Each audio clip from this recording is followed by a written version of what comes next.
Why do we have the name Temple Host in front Welcome of to Jim Muskegon Rotary. I'm Jason Pisecki, and we've got a great program today. We'll hear from Roger Curtis, find out what's going on with Consumers Energy. We'll have start the meeting with the Pledge of Allegiance, and we will then have a reflection from Darlene Collet. No student guests today, and we'll do a little trivia in between, as well as the four-way test at the end. Start with the Pledge of Allegiance. Pledge allegiance to the Pledge allegiance of the United States of America, to the republic for to which the republic for which it stands, republic for which it stands, one one nation, under under God, God, indivisible, indivisible, with liberty and All justice. right, while Darlene is making her way up here, thought it appropriate, you may be seated. I thought it'd be appropriate if we tied our trivia into the weather that we're currently having. And would anyone like to hazard a guess to the northernmost Rotary Club in the world? Any ideas? Northernmost club?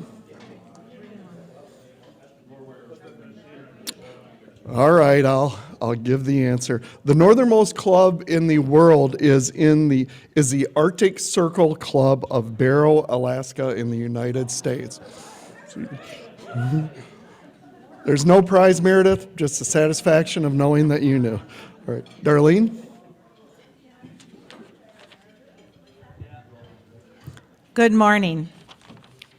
As we continue our pandemic, and we all aren't sure where we're going and which direction we were going, I found an excerpt from a journal of a woman who died during this point in time, and she left this to be read at her funeral. And I felt it had some meaning for all of us, so I share it. Life isn't fair, but it's still good. Life is good, pass it on. When in doubt, take the next right step. Major changes are scary. Have courage to take a small step, then another and another. That's what it takes to do whatever your heart desires. What's your next right step? Whatever it is, take it. Appreciate what you have, the things you can do, and people you see and love, family, friends, and even pets. Say and think, I get to instead of I have to.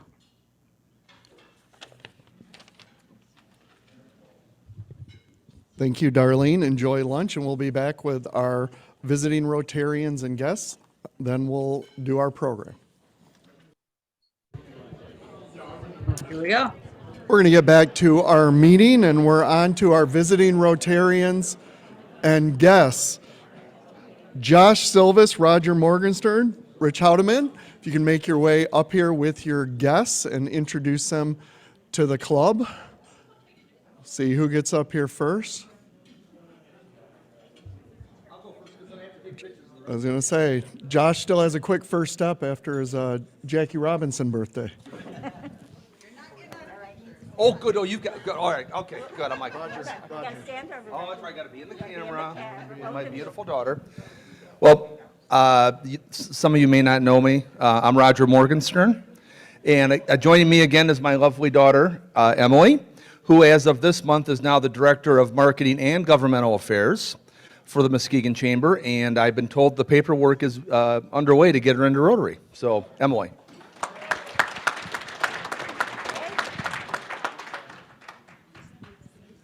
My guest today is Tom Palmer, my coworker at Shoreline of 8 years and change, and he's got a tremendous heart for service to the community and is considering joining.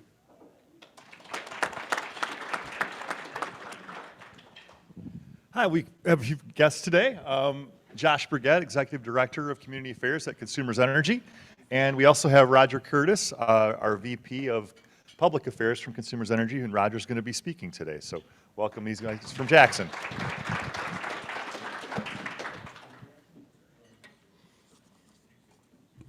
Should have had Roger stay up here because you're right back up on the docket.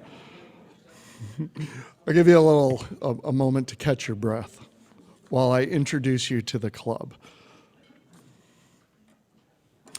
Roger Curtis is the Vice President of Public Affairs for Consumers Energy Company.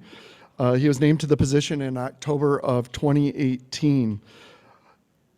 Roger leads the company's community affairs, corporate communications, and corporate giving functions. He's got a fascinating background. Before joining Consumers, Roger served as Director of Talent and Economic Development for the state of Michigan. He was appointed to the role by Governor Rick Snyder in 2016. He is credited with implementing Governor Snyder's Marshall Plan for Talent. He also was involved with a statewide program on apprenticeships, as well as the Going Pro campaign to promote professional trade careers in the state, and the Choose Michigan Talent Attraction campaign. Curtis's previous roles include President of the Michigan International Speedway in Brooklyn, Michigan, Vice President of Sales and Marketing at California Speedway, also known as Auto Club Speedway. Curtis holds a bachelor's degree from Indiana State University. Go Sycamores, and welcome Roger to the club.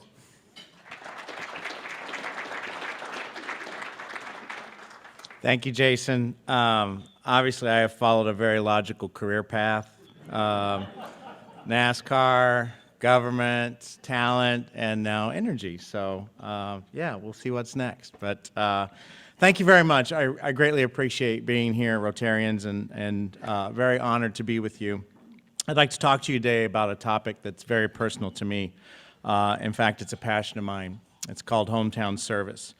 And as Jason mentioned, my days at Michigan International Speedway, that was something that was very important to us. In my 10 years there, we set a standard for customer service that really wasn't surpassed not only by NASCAR tracks, but a lot of entertainment and other sporting facilities, and we were very proud of that fact. And I brought that passion for customer service to Consumers Energy now. And let's see, the down button. Yeah, there we go. All right. So what is hometown service? It's a way of serving customers that meets them where they are. Hometown service puts customers first in any community, no matter the setting and no matter the need. Hometown service done right keeps customers coming back even when times are toughest. It builds trust like no discount, giveaway, or TV ad ever could. Many people think big companies can't deliver hometown service, and they don't even want to bother to try because they're a big company. Well, I can tell you, Consumers Energy is one of the largest companies in the state of Michigan. We serve all 68 counties in the Lower Peninsula. And I can personally tell you, we wake up every day striving to deliver excellent customer service. At MIS, we recognize the fundamentals of our existence. No fans, no MIS.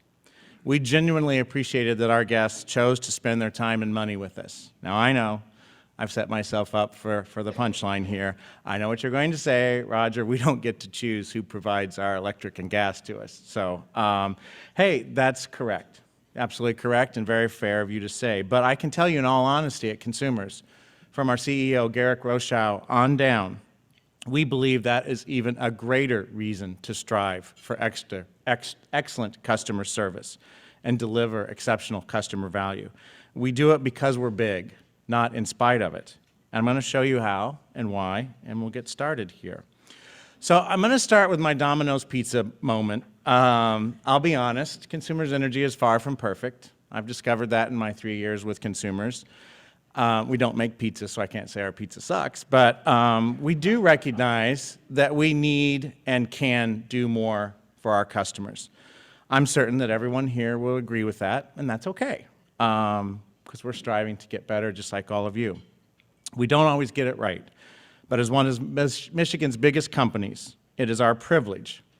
I actually think it's our responsibility to strive to do more and be a force for good. We actually measure customer service. We have metrics for customer service at Consumers Energy, and we've made those metrics an enterprise-wide goal. That means all 8,000 of our employees carry this goal yearly to deliver exceptional customer service. Many big companies spend time and money trying to tell you how they're not big.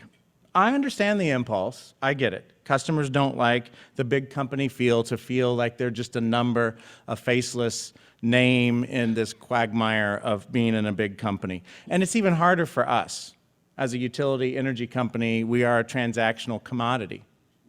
So there's not a lot of interactions at times. Now, some of you in this room as business owners, or maybe you've moved in or moved out or had different experiences, but most of our customers, we're still a transactional commodity for them. So it can be difficult. Many companies invest a lot of money to try and show that they have that personalized service. We do too, personalized experiences, menus of customized products and services, real people to answer your calls. We have all those things. It's important, but it's not what we consider hometown service. There we go. To us, it's not about if you go big or small. It's simply, do you provide great customer service or not? But because we're a big company, we want to lean into being a big company so we can go big with hometown service in real and tangible ways. It's about striving each day to be good and to do good for our customers, our communities, and our state. That's what Consumers Energy's purpose is all about. World-class performance delivering hometown service. Now let's talk about how hometown service shows up across the state. So, I did graduate from Indiana State, but I tried to go to Purdue first. I tried to be a nuclear engineer. And I think I know I failed calculus. I can't remember what the heck happened in algebra. But for some reason, I still love astrophysics. I don't know it. I like reading about it. So I'm reminded of a quote by Stephen Hawking. Half the battle is just showing up. For companies committed to hometown service, it's about being present, but so much more. At Consumers Energy, our success is dictated by how we show up for our customers. For example, our team does work every day in all 68 counties in the Lower Peninsula. We fix electric lines, transformers, we install new natural gas services, we trim trees, we replace electric meters, and so much more infrastructure upgrades. We do these things because it serves our customers better. But they sometimes intrude on our customers' lives. After all, when trees, lawns, neighborhood streets are disrupted, it's bound to happen, right? We've all seen it. Delivering hometown service means doing those functions and recognizing the disruptions that we have caused and the impacts on our customers, and leaving our customers' homes, businesses, and lives better than we found them down to the last detail. I recall a great story of leaving it better. As an example, Fife Lake during one of our recent storms. We had a lot of outages in that area. It's near Traverse City. And in the aftermath of the storm, our crews were restoring power to the area, and they were picking up and getting ready to head on to the next thing. And they saw that several planters had been knocked down during the storm in this person's yard. And they took the time to put those planters back. Now, they could have just moved on, packed up their stuff, and we had a lot of wire downs. We had a lot of restoration that needed to happen very quickly for our customers. But just that little extra of taking the time to put flower pots, and there's so many stories like that. It's an incredibly small example, but it's emblematic of the larger commitment to hometown service that's embedded in our culture. It's from our call center representatives to our community affairs managers like Rich Houdeman to picking up those flower pots.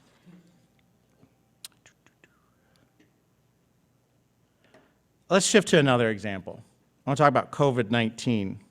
That seems to be a very hot topic. It first gripped our state, as you know, our nation, and indeed the world, a couple of years ago. In the pandemic's early days, Consumers Energy workforce was deemed essential, and we had to implement new and innovative ways to work safely and continue to deliver gas and electricity for Michigan. Statewide lockdowns hit small businesses hardest, with many struggling to survive. Protecting our state's most vulnerable populations, including seniors and medical professionals caring for COVID patients, also was a clear priority. Now, we could have focused purely on what we had to do, deliver gas and electricity for our customers, and let state and federal officials handle everything else and nonprofits. Instead, we chose to do more. We leaned into our statewide reach and our resources to deliver hometown service.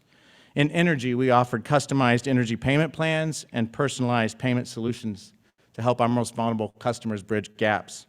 Beyond energy, we turned our business center agents, we actually trained them to become experts in the federal and state stimulus programs. That was not easy. and they will attest to that. But we train them so that our customers calling the call center, they could help them understand what federal and state stimulus programs were available and what opportunities they could pursue.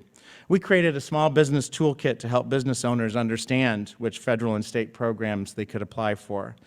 Our company, our coworker, our retirees, coworkers, retirees like Roger Morgenstern, and the Consumers Energy Foundation gave more than $19 million that year to nonprofits to help businesses and residents get through the pandemic. Many of those businesses were women and minority owned too, I might add.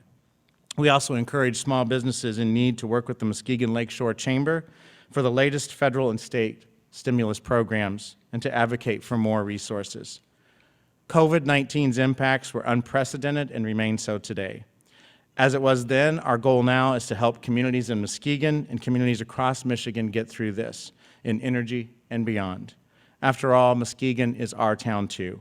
We have friends, neighbors, family, employees here, retirees here, so it's our town too.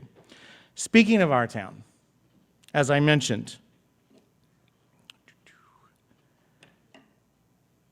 I am one slide ahead. So, a little secret, if you haven't figured it out, this is the first time I've done this presentation. Normally I'm talking all about COVID or about electric vehicles, and so a great opportunity to talk about hometown service today. So I'm a little learning the slides as we go here. But anyways, I do want to talk about our town because this was a very special program for me and for our company. We saw the businesses across Michigan, the small businesses, really struggling because of COVID. And especially here in Muskegon, no fault of their own, but with COVID shutting down, employees laid off, this was a very difficult time. We recognize that consumers, if you don't succeed, we don't succeed. Delivering hometown service means doing all we can to improve people's lives and livelihoods. So we started a program called Our Town. It's a matching gift card program. We provided shoppers with a dollar-for-dollar match for gift cards they buy through local chambers of commerce, including the Muskegon Lakeshore Chamber here. And it's generating results right here in our town of Muskegon. More than 2,500 Our Town gift cards were sold through the Muskegon Lakeshore Chamber in 2021. Customers redeemed those at shops we all know and love here in Muskegon.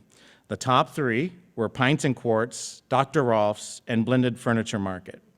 I don't know if Randy Lynn Talsma here today? Okay.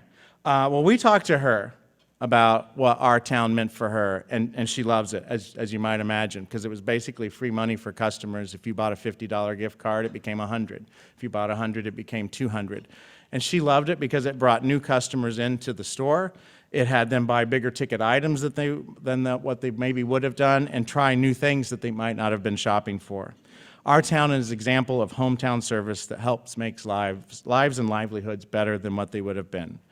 We are all in this together. And the same is true for the clean energy transition. And I transitioned to the correct slide now. Awesome. I want to be clear. Consumers Energy believes climate change is real. The science is there, and we see what's happening in the world with natural events. Our clean energy transformation will fundamentally change our operations and protect the environment for generations to come. One of the plan's biggest headlines is our coal-free target.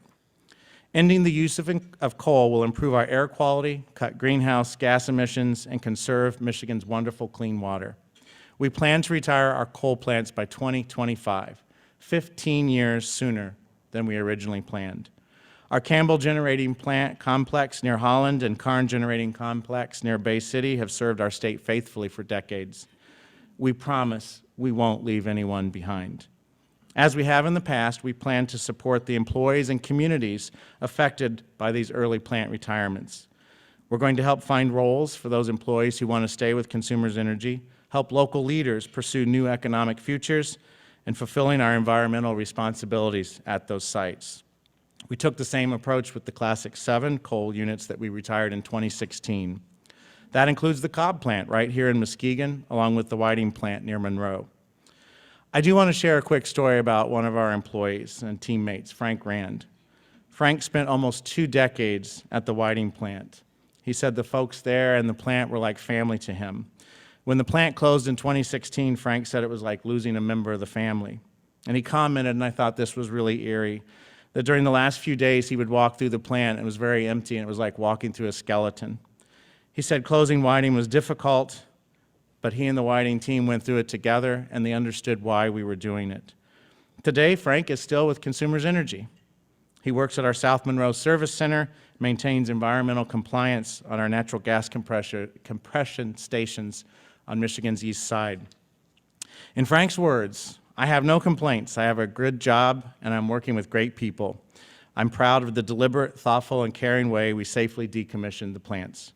We're equally proud of our efforts to prepare the employees like Frank and the communities for new possibilities.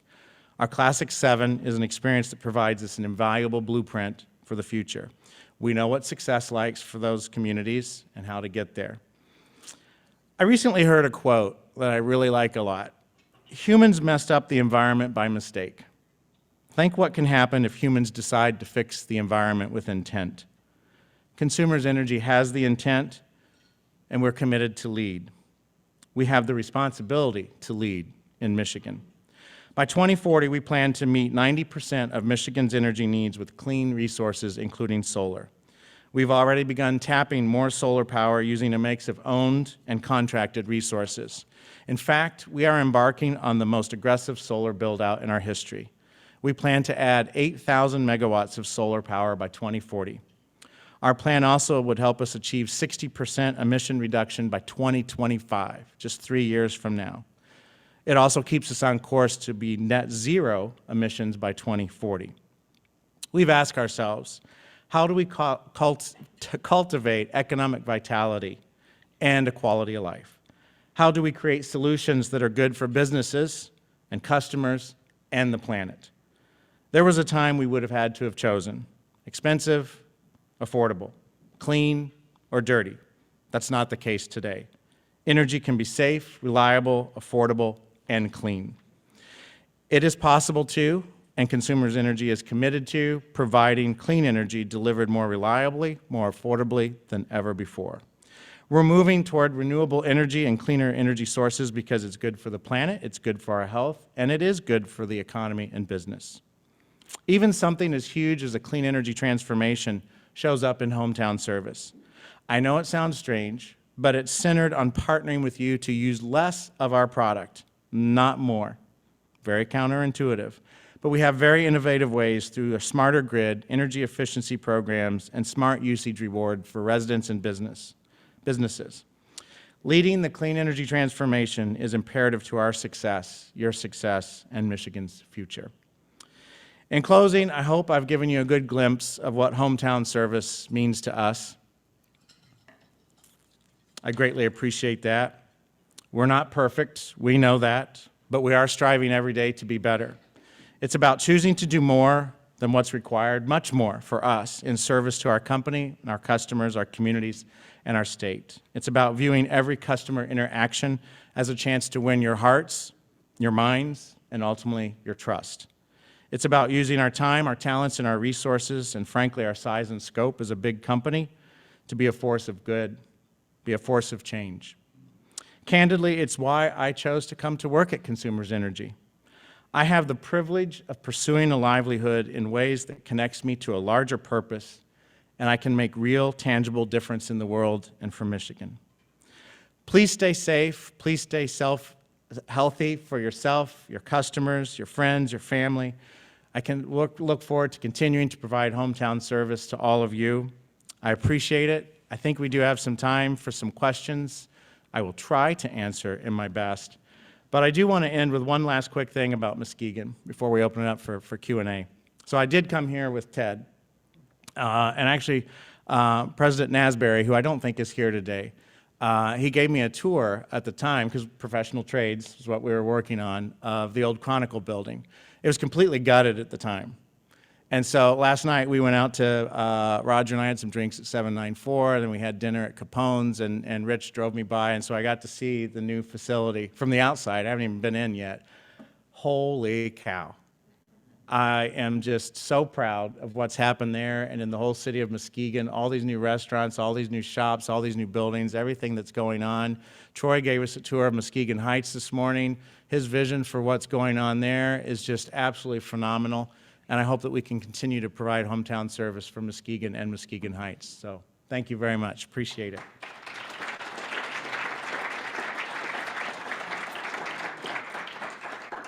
Anybody have any questions? Jackie will find you with a mic, if so. Hold on a sec. Pam, Darlene. I wasn't nervous till now. Very intimidating. My question is, when people put up solar panels, do they sell the energy to consumers' energy? They can, but they can keep it if they need it, obviously. It can go back onto the grid. They can also, most times they end up pulling back off the grid when there are cloudy days and they need the energy.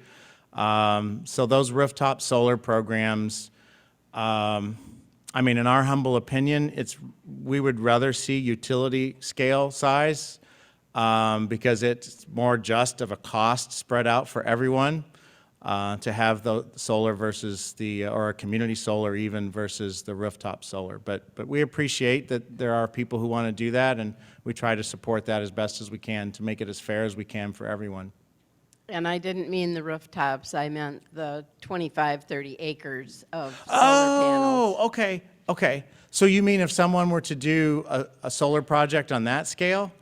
Yeah, so we do a lot of those 8,000 megawatts I've talked about, and even some that we've already done.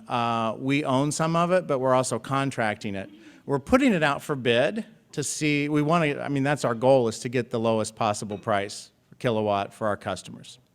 So if there are people that can do it less expensive than us, absolutely we will go with them.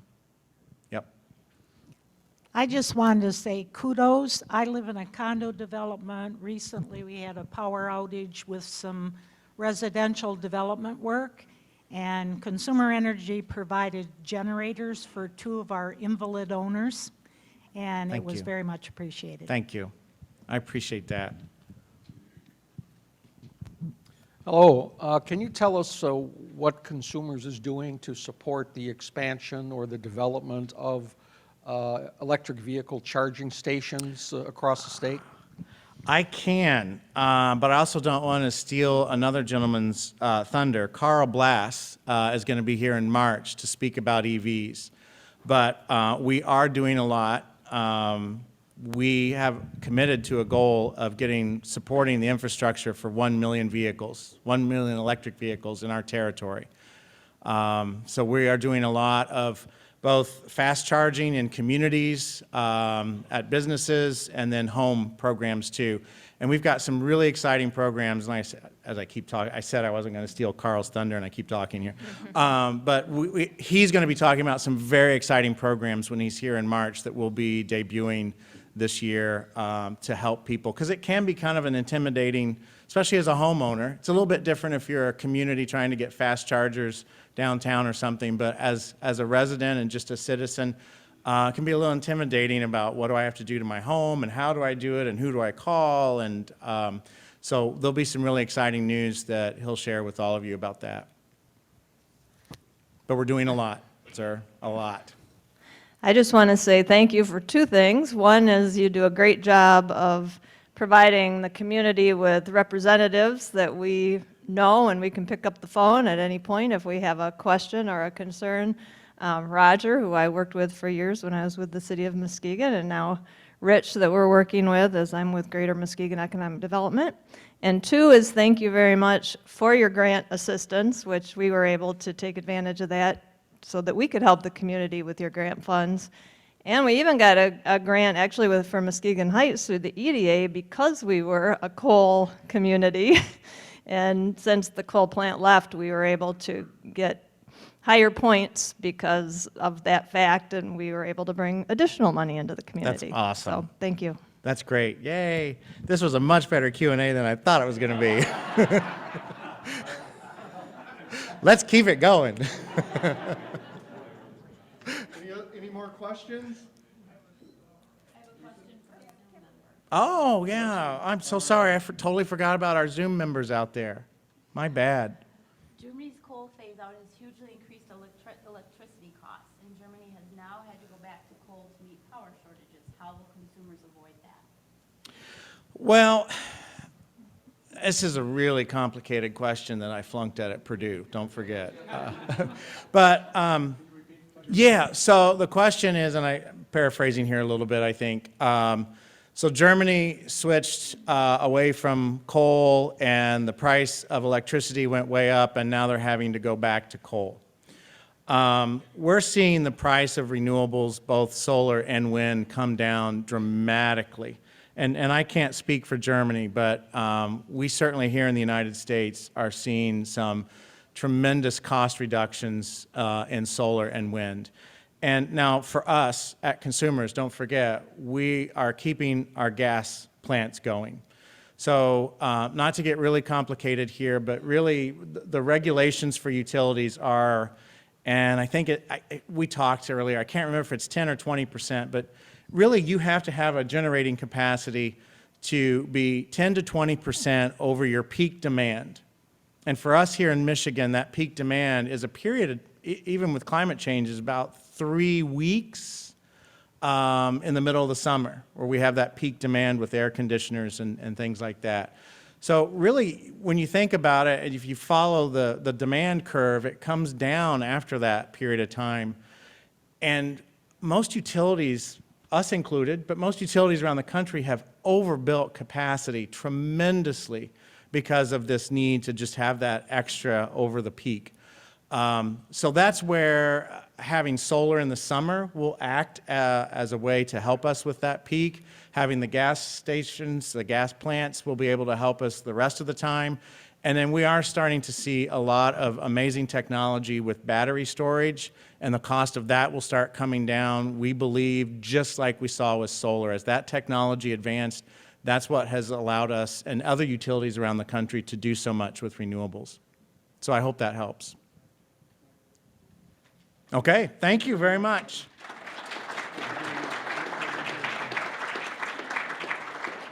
Roger, thank you very much for an educational presentation and coming out and seeing so much of our town. On behalf of our club, we will make a donation to community economic development on your behalf for presenting today, and thank you once again. On to our birthdays, and I've seen some of our birthday boys here today. We have John Selman on the 13th, Marika Dobry on the 14th, Mark Eisenbarth on the 14th also, Susan Cloutier Crane on the 15th, Don Kalis on the 15th, and Joanna Jackson on the 16th. So I see two of you at least here, so you can bring your $10 to Kathy for our Caring Connection that helps folks who are maybe going through some medical issues and need a pick-me-up or just a connection from the club, and we'll sing happy birthday to you. Happy birthday to you. Happy birthday to you. Happy birthday, happy birthday. Happy birthday to you. Okay, on to our member spotlight. And as I mentioned last month, this is Vocational Spotlight Month for Rotary International. So Rotarians all over the world are highlighting the vocational avenue of service, which we've been doing all year. And so our presentation this week will be from Greg Van Workum, who, in addition to being the third tallest Muskegon Rotarian, has a little community service job that he does. We'll hear from Greg. Hi, this is Greg Van Workum. I joined Rotary back in 2011. I grew up here in Muskegon. Went to Western Michigan Christian. Then after that, went to Calvin College, known as College at the time. It's now Calvin University. Then did a year of work in Lansing area and then moved out to Washington, D.C. and worked for Congressman Pete Hoekstra for about 8 years. Moved back in 2010 and began working for Congressman Bill Ymca. Married to my wife, Wendy. We met in high school. Have 3 kids, a 14-year-old, a 9-year-old, and one that's turning 6th this week. I have the honor of being the state representative for half of Muskegon County. I live in Norton Shores, so I have Norton Shores, Fruitport, Ravenna, Casnovia, Blue Lake, Whitehall, Montague, Cedar Creek. And I'm sure I missed a township maybe there or two. As a state representative, I represent folks in Lansing. It's about helping people. It's about service over self. And I appreciate that when I go to Rotary, people talk to me and talk about the issues that are important to them. It's about being accessible. And that's what I try to do when I'm at Rotary, is hear what's going on, but also allow people to come to me and talk about the issues or talk about things that are going on so I can be helpful to them. There's a lot of different things that people are working on at Rotary, whether they're trying to get state grants or have an issue with some legislation. So again, it's about the communication, it's about the relationships, and how to help the community. All right. Thank you, Greg. That's our first cat photo bomb in 7 months of doing these. Okay, on to announcements. Jenny Sprague and Rainey Lindquist have announcements as well. I have a couple of other things to add. Jenny, if you'd like to lead us off.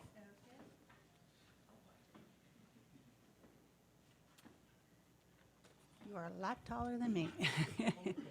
Down? That better? Hi, my name's Jenny Sprague. I'm actually here on behalf of the Muskegon Rotary Foundation Council.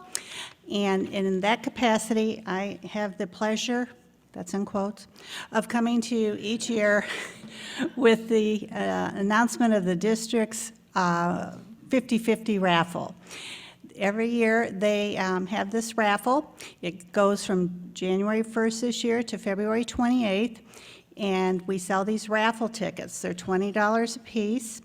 And of course, the proceeds are split between the Rotary Foundation, the District Rotary Foundation, and of course, the prize recipients.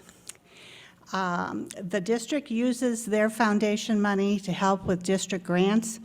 And so we do encourage you to support not only your district foundation, but this also benefits other clubs in our district and hopefully Muskegon Rotary as well. As I said, the tickets are $20 a piece. You know, every year you look at me like, here I am again asking for money, which is true. But your support would be welcome and appreciated. Thank you so much.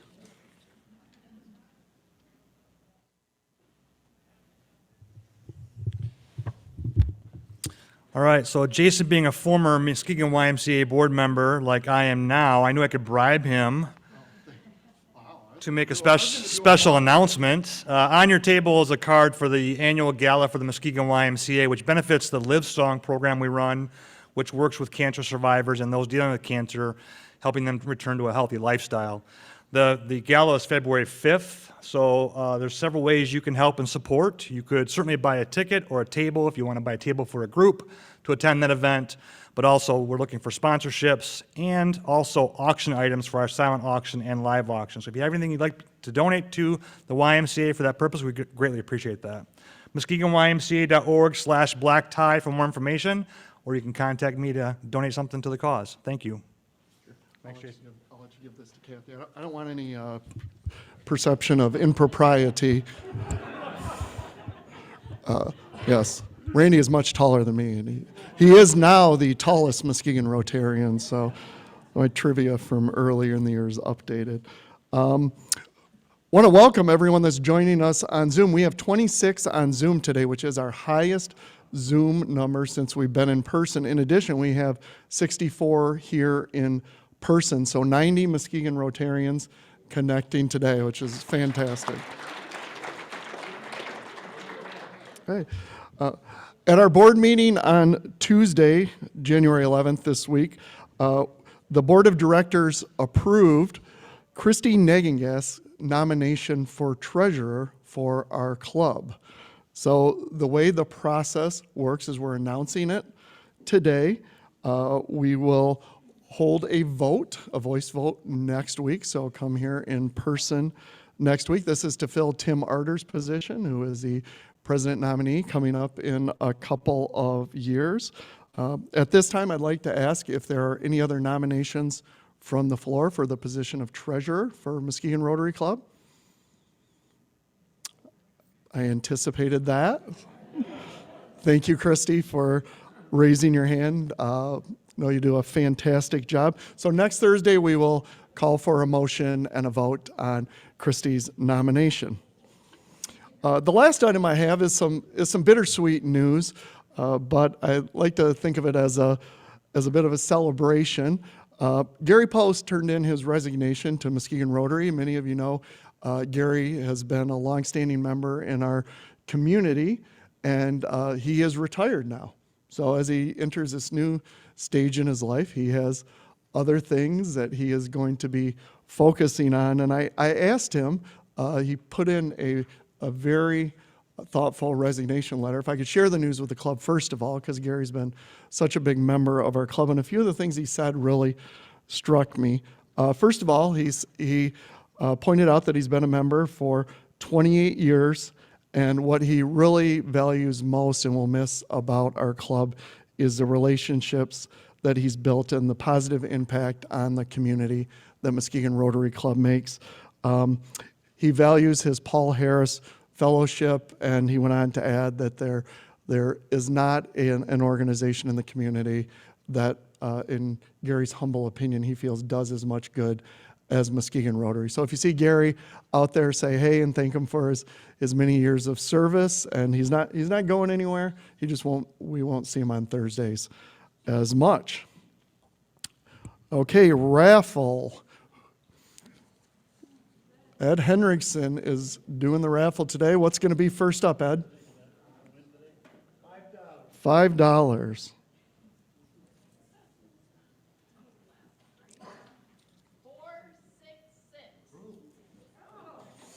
Oh, convenient.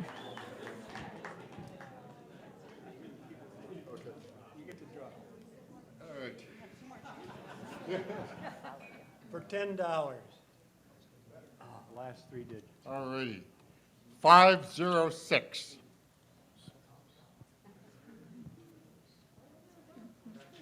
We'll put that to the Interact Club, okay? All right. Thank you very much. Randy, you want to take that? Or? 532. For $20. Gene Fethke, $20.